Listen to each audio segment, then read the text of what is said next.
Começa agora, Me Pega no Colo. Me pega no colo. Olá, eu sou a Fra Benedetti. Eu sou a Cris Cruel e esse é o Me Pega no Colo, o podcast do Mestrado Profissional em Saúde Materno-Infantil da Universidade Franciscana. Na Central Técnica, Alan Carrion e Clenilson de Oliveira.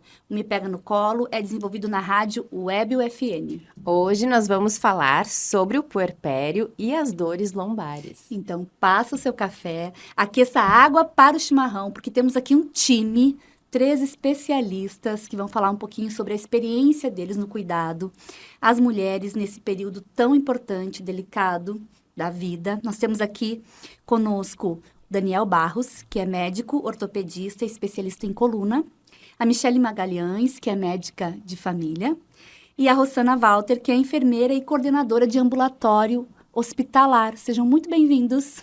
Obrigada. Muito bom tê-los aqui. Nós vamos começar nossa conversa aqui com a Rosana, tá, Rosana? Nós falamos aqui que o tema de hoje é o período pós-parto e as dores nas costas, né, as dores lombares. Nós vamos começar falando sobre esse período. Que período é esse que os profissionais da saúde consideram como sendo pós-parto? E qual que é o olhar que a gente precisa ter para esse momento aí? Um olhar mais cuidadoso, mais específico para as questões típicas desse período.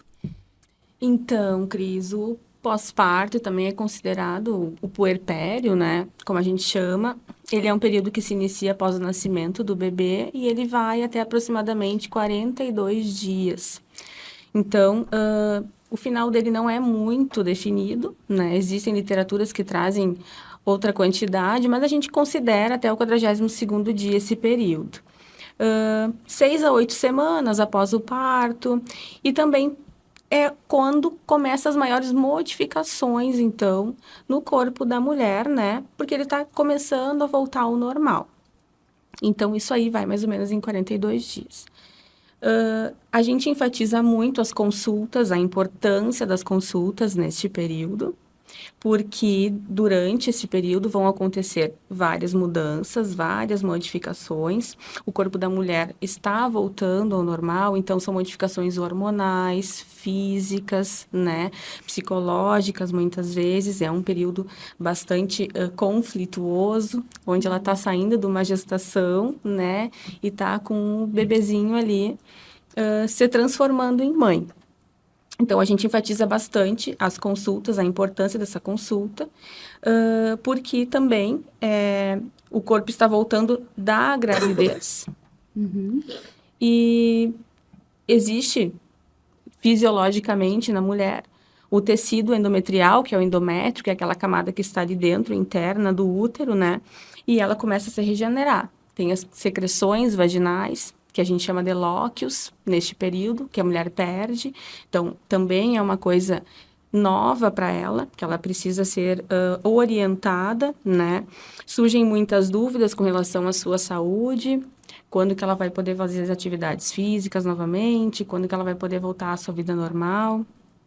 Surgem também dúvidas sobre a amamentação, do RN, né? A higiene corporal, como que ela realiza, a higiene do coto umbilical, que é um biguinho ali que demora um pouquinho para cair.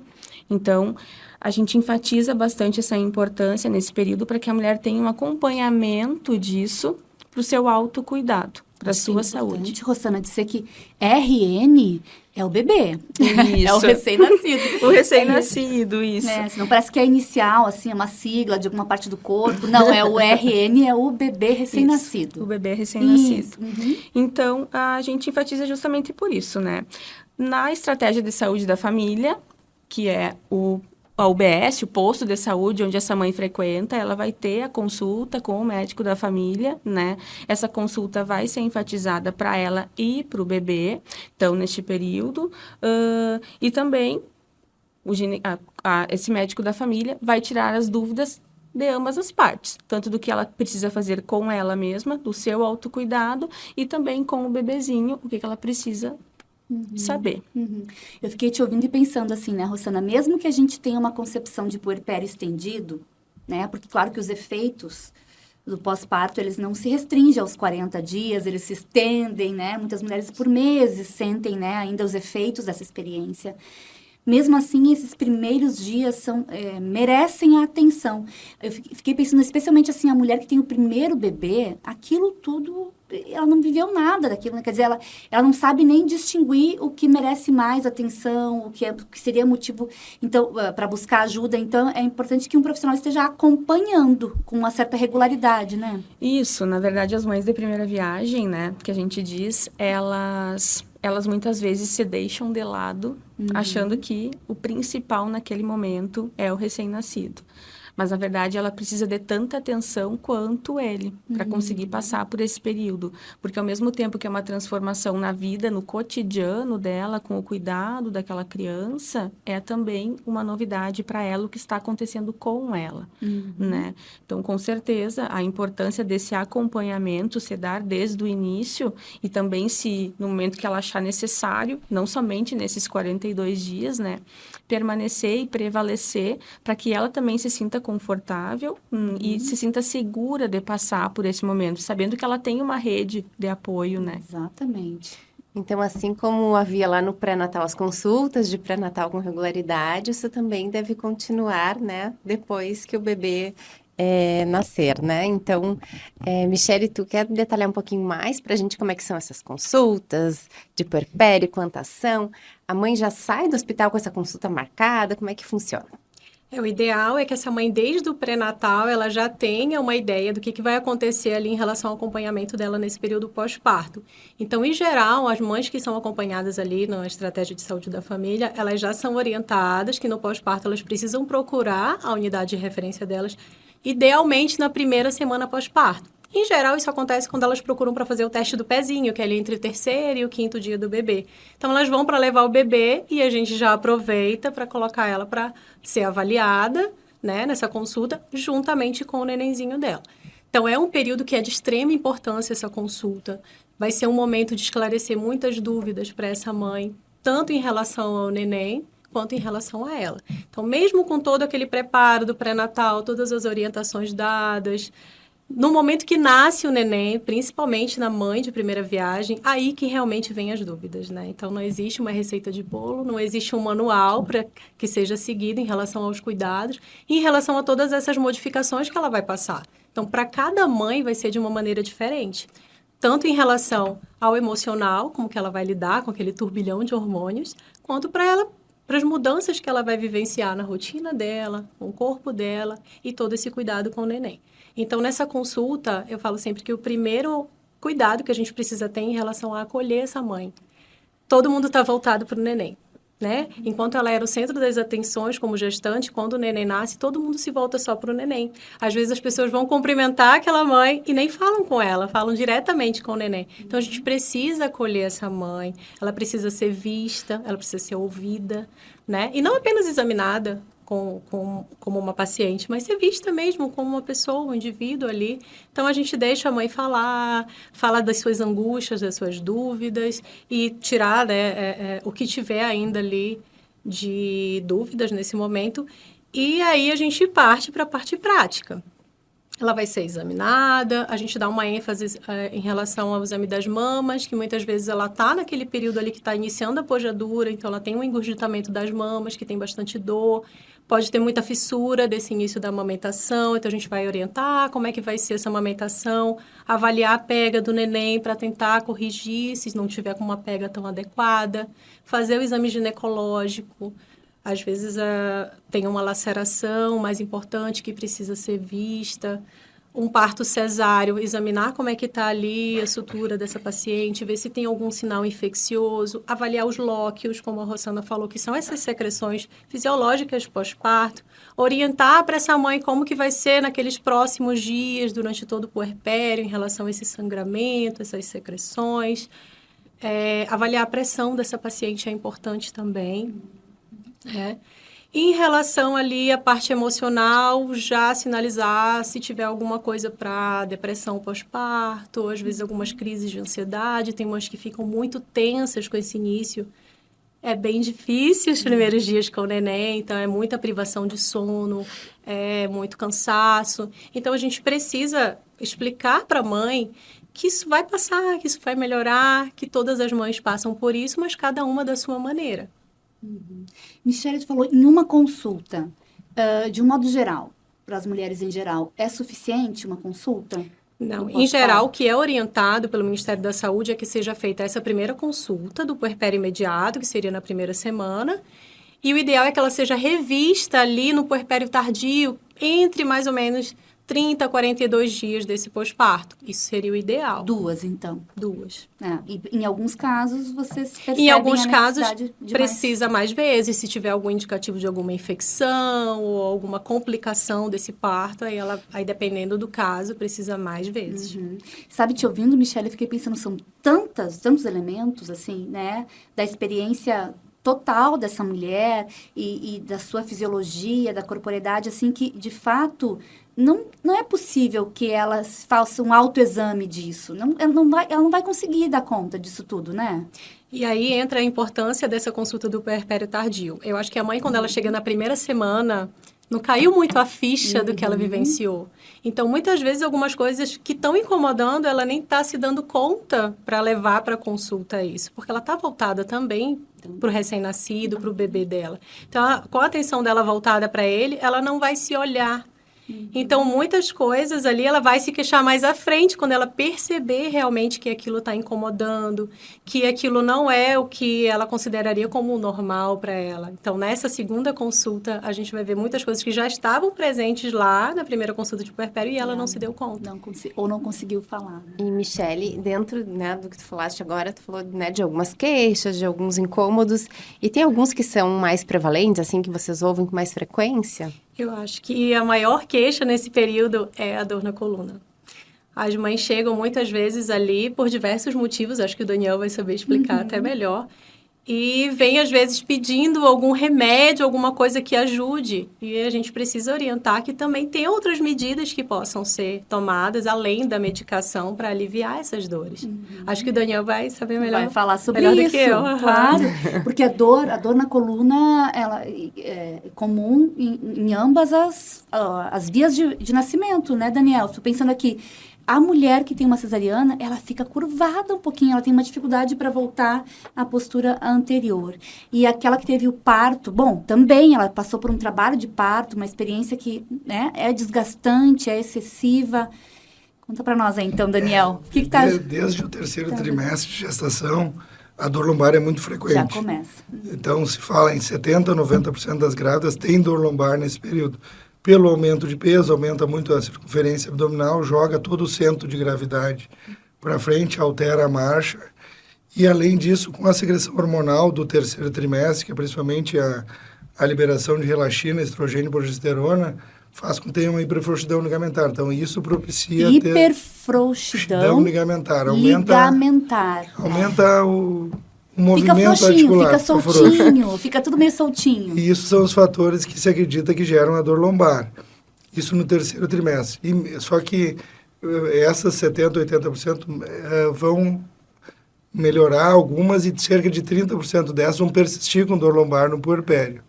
Associado a essas alterações do terceiro trimestre, a gente tem principalmente após cesárea e o próprio movimento da criança de pega, levanta, desce, levanta, a flexão toda hora da lombar, fora o aumento de peso, principalmente na amamentação, que acaba provocando e sendo uma queixa bem frequente. Então, em virtude disso, em virtude de já carregar essa dor que veio da gestação e das alterações que acontecem em virtude do peso que elas têm que carregar no pós-parto.